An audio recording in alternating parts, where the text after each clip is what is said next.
Boa tarde, sexto ano, iniciando mais uma semana, conteúdo novo. Nessa semana nós vamos ver o Império Persa. Vamos ver um pouquinho da história do Império Pérsia. Pérsia é uma região originária do sul do Irã. Hoje, a região onde fica o país chamado Irã.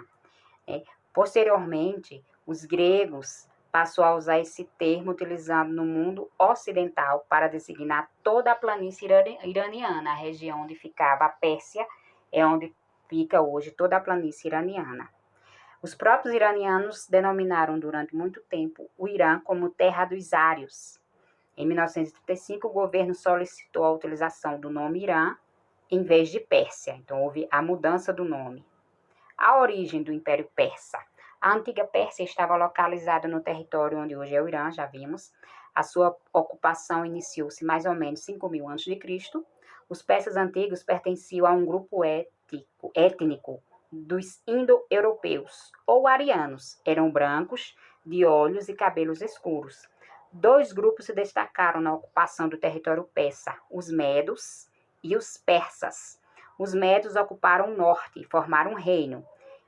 A mesma coisa fizeram os persas na parte sul, também formaram um reino. Os medos foram os primeiros a se estabelecerem, criando a demorada hegemonia sobre o território, denominado pelos persas, até que no reinado de Astíages, Ciro, da família de Arquimedes, derrotou o rei e unificou os dois reinos. Então, acabou a divisão do sul e do norte entre os medos e persas e passou a ser um reino só. Outro imperador muito importante também foi Dário I, que subiu ao trono em 521 a.C. e ampliou as fronteiras do Império Persa.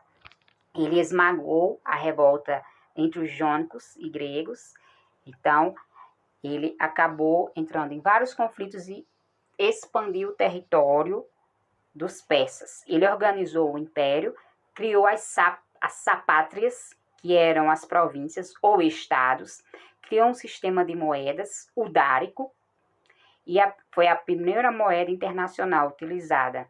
Criou um dos primeiros sistemas de correio e construiu também estradas. Ciro foi outro imperador importante da Pérsia. Ele dá início à expansão do império, conquistando a Babilônia, que fica na Mesopotâmia. Com a morte de Ciro, Cambises passa o governo da Pérsia e conquista também o Egito. Dário sucede Cambises e é considerado por muitos historiadores o verdadeiro fundador do império. Aqui vocês podem observar no mapa onde se localiza a Pérsia. Essa área rosa foi toda a área de influência onde chegou o Império Persa, e a região rosa escuro é onde ficava localizada a sede do Império. Como era a sociedade persa? Assim como outras civilizações da antiguidade, a sociedade persa estava dividida em rígidas camadas sociais. As camadas mais elevadas possuíam privilégios, mas também deveres.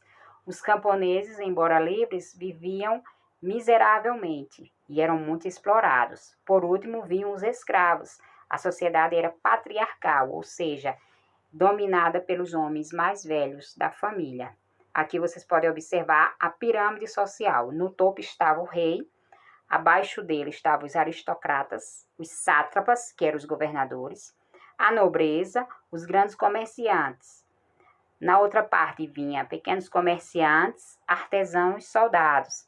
Abaixo deles vinham os camponeses, que eram uma grande parte da população, e, por fim, os escravos. Vamos ver aqui o que eram as satrápias, que foi a divisão feita por Dário para melhor governar a região. Então, para melhor administrar o Império Persa, Dário resolveu dividi-lo em províncias, chamadas de satrápias, que eram administrados pelos sátrapas. Eram os a gente poderia dizer que seriam os governadores de hoje em dia. Então, cada lugar tinha um governo e poderia ser melhor administrado. O governo. Quem fazia parte desse governo chamado de sátrapas? Os sátrapas possuíam um imenso poder e governavam seus territórios com relativa autonomia, quer dizer, liberdade. mas deviam recolher tributos, impostos para o rei, além de comandar as tropas e aplicar as leis que vinham do império. Por meio de medidas normativas, quer dizer, de leis, a administração imperial mantinha um controle sobre as esferas da atividade civil, religiosa e militar. Ou seja, através de leis, o imperador ele mantinha o domínio das regiões, deixando os demais assuntos para os governadores ou sátrapas. Como era o comércio e as comunicações? A formação do império colaborou para a expansão do comércio. Eles tinham um grande comércio com a Índia e a China, na chamada Rota da Seda, o que impulsionou muito o comércio à indústria de tecidos de luxo e joias, mosaicos e tapetes de muita beleza. Até hoje eles têm esse comércio. Aí a comunicação também foi melhorada pela construção das estradas, o que fez o comércio crescer e as comunicações também entre os povos. Na economia, podemos ver aqui a imagem do dárico. Foi a primeira moeda cunhada já na antiguidade, a primeira forma de pagamento que servia para aumentar o comércio.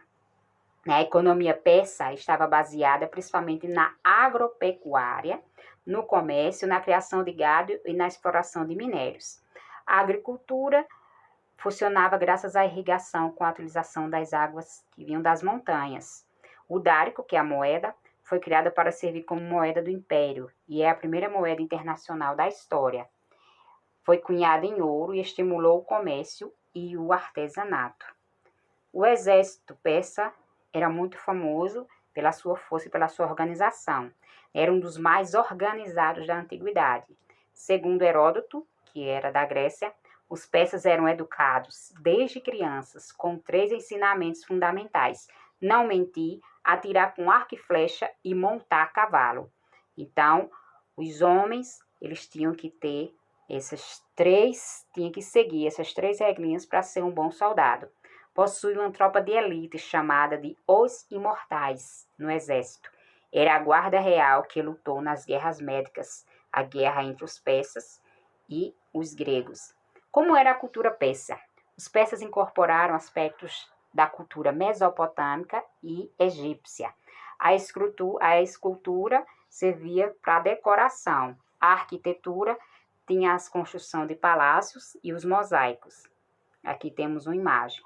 A escrita persa foi uma adaptação da escrita cuneiforme, que começou na Mesopotâmia, né? Então, eles utilizavam para a correspondência, para os textos sagrados e para os documentos administrativos e as leis que o governo fazia.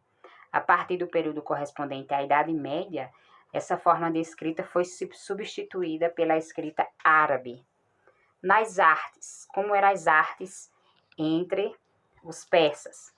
Houve entre eles um grande desenvolvimento das artes. A escultura decorativa, os baixo e alto relevo, a utilização de decoração de paredes, ladrilhos, né, muito bonitos, vistosos. Eles faziam muitos mosaicos. Então, eles usavam metais também para fazer joias, estátuas, usando ouro, prata, cobre, ferro. Então, era uma sociedade bastante diversificada. Havia também a arquitetura, responsável pela construção de palácios reais, como podemos ver na imagem ao lado. Na escultura, temos também várias imagens onde eles usavam principalmente pedra, metais, mármore. Tinha também a cerâmica, né, que foi também bastante produzida por eles, e os ladrilhos, que eram uma espécie de mosaico para enfeitar paredes e pisos. Como era a religião persa? A religião persa tinha algumas características. Muitas doutrinas religiosas se destacaram ao longo do desenvolvimento da civilização persa. 2 grandes linhas de convergência estão presentes na formulação religiosa dos persas antigos. O mandeísmo destaca-se, tendo inclusive influenciado o desenvolvimento do judaísmo e consequentemente do cristianismo. Então, o mandeísmo, a religião da Pérsia, foi uma das bases para que o cristianismo, que é a nossa religião, surgisse. Então, eles também tinham a adoração ao fogo. Primitivamente, as tribos arianas usavam o fogo como um grande símbolo da religião. O fogo estava relacionado à iluminação e à purificação, por isso eram chamados de adoradores do fogo. Aquele que comandava o fogo era um título real dado a um imperador e aos príncipes, e às vezes conferido a alguma pessoa que tivesse um destaque. Então, eles chamavam os altares de lugares do fogo para fazer a adoração. A principal religião da Pérsia era o mandeísmo ou zoroatrismo. O mandeísmo foi fundado por Zoroastro, Zaratustra, e era considerada a religião do Estado persa. Seus princípios foram colocados no Zendavesta, livro sagrado do mandeísmo. A religião estava calcada na luta entre o bem e o mal, quando no juízo final o mal seria derrotado com a vinda do Messias e iria salvar o mundo. Parecido com a nossa religião, né? Segundo Zaratustra, tudo que é bom, puro, limpo, luminoso, agradável, perfumado, útil, havia sido criado por Ahura Mazda, que era o bem, e Osmund, que era o mal, era o sujo, escuro, desagradável, fétido, inútil. Então, tudo de ruim era do lado mal. Então, outras figuras também importantes foram os magos, que surgiram lá na Pérsia. Eram feiticeiros, bruxos, videntes, sacerdotes que cultuavam a religião. Durante o período sassânida, organizavam o mandeísmo oficial. Eles organizaram a religião oficial lá da Pérsia, formando o zoroatrismo do Irã, criando a religião de lá. Eram célebres como astrólogos, eles eram pessoas bastante importantes no Império. E, por fim, temos aqui o exercício. Na 1, vocês vão citar importantes medidas tomadas por Dário I. O que é que Dário I fez de importante para o Império Persa? Na 2, vocês vão dizer como foi possível, ao mesmo tempo, Ciro II, dominar uma área tão extensa do Império, sendo que eles dominaram povos tão diferentes. Então, como é que ele conseguiu conquistar tantos lugares? A 3, como estava dividida a sociedade persa? Vocês vão lá na pirâmide e vão dizer como é que era dividida. A 4, como era a atividade econômica da Pérsia? O que é que eles faziam para sobreviver? No que é que eles trabalhavam? A 5, dê exemplos de como era desenvolvida as artes na Pérsia. Você vai dizer como era a arte na Pérsia. 6, explica as características da religião. Você vai dizer como era a religião persa. E 7, quem eram os magos. Então, terminamos nossa aula. Voltem ao vídeo quantas vezes for necessário para conseguir responder a atividade e até a nossa próxima aula.